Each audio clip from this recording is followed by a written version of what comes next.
नमस्कार दोस्तों, आज की न्यूज में आपका स्वागत है। दोस्तों, चीन से जो खबर निकलकर सामने आ रही है उसने पूरे विश्व की मीडिया में अपनी जगह बनाई है और क्योंकि खबर इतनी बड़ी है तो इस तरह की इंपॉर्टेंस तो उसे मिलनी ही चाहिए।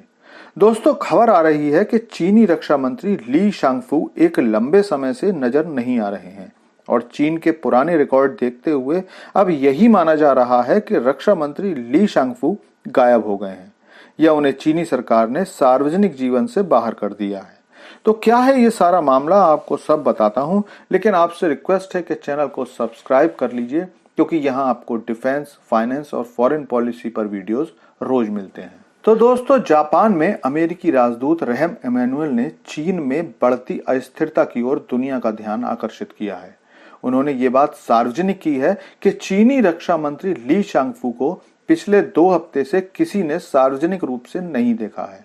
आपको याद ही है कि भारत में हाल फिलहाल में हुई G20 मीटिंग में चीनी राष्ट्रपति शी जिनपिंग नहीं आए थे और इसके लिए चीन के एक थिंक टैंक ने भारत के ऊपर ही आरोप लगाया था। इस बारे में मैंने वीडियो बनाकर आपको सारी जानकारी भी दी थी। उस समय भी कुछ जगह ये खबर थी कि भले ही चीन कुछ भी कहे, लेकिन चीन की आंतरिक स्थिति के हालात अच्छे नहीं है और चीनी राष्ट्रपति इसी कारण देश छोड़कर नहीं आना चाह रहे हैं। हाल फिलहाल की सारी घटनाएं जिनकी खबर चीन से छन छन कर आई है, उनको देखकर किसी रहस्यमय नॉवेल की कहानी याद आती है। तकरीबन 6 हफ्ते पहले ही चीनी विदेश मंत्री क्विंग गैंग अचानक गायब हो गए थे।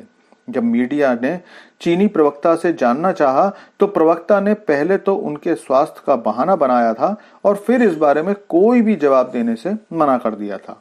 बाद में एक खबर आई थी कि अमेरिका में एक चीनी पत्रकार के साथ क्विंग गैंग के एक्स्ट्रा मैरिटल अफेयर्स के कारण चीनी राष्ट्रपति ने विदेश मंत्री को हटा दिया है। हालांकि अब भी क्विंग गैंग के बारे में कोई जानकारी नहीं मिलती है।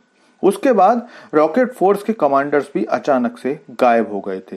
रॉकेट फोर्स के लीडिंग जनरल ली युचाओ और जनरल ली गुआंगविन को राष्ट्रपति शी ने बर्खास्त कर दिया था और उनकी जगह पर चीन के विशिष्ट परमाणु बल के प्रमुख को नियुक्त कर दिया था, जिनके बारे में चीनी सरकार से कोई सेटिस्फैक्टरी आंसर नहीं मिला था। और अब चीनी रक्षा मंत्री जैसे महत्वपूर्ण पद पर बैठे व्यक्ति के बारे में आ रही खबर ने फिर से विश्व बिरादरी को चीन पर उंगली उठाने का मौका दे दिया है। लेकिन ये सब क्यों हो रहा है, यही सवाल सबके दिमाग में कौंध रहा होगा। तो मैं आपको बताता हूं। दरअसल पिछले कुछ सालों से राष्ट्रपति शी जिनपिंग एक डिक्टेटर की तरह अपनी सरकार चला रहे हैं। चीनी जनता कोविड के लॉकडाउन की सख्ती के बाद से ही चीनी सरकार के विरोध में आ गई थी, लेकिन जीरो कोविड पॉलिसी के बाद चीनी सरकार ने जो दमनकारी रवैया अपनाया, उससे चीनी जनता और भी ज्यादा शी जिनपिंग का विरोध करने लगी।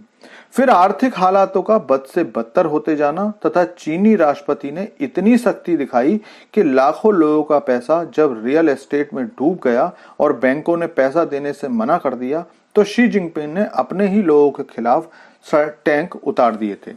इस सब के बाद चीनी कम्युनिस्ट पार्टी में भी शी जिनपिंग का विरोध होने लगा, लेकिन पूरी तरह से तानाशाही पर उतर चुके राष्ट्रपति शी ने अपने सीनियर और पूर्व राष्ट्रपति हु जिनताओ को भी जबरन पार्टी मीटिंग से निकलवाकर सबको बता दिया कि अब वो किसी की भी नहीं सुनने वाले, जिसके बाद सेना और मंत्रियों में गुस्सा है और कहा जा रहा है कि आंतरिक विरोध को किसी भी तरह समाप्त करने के लिए राष्ट्रपति शी कुछ भी कर सकते हैं।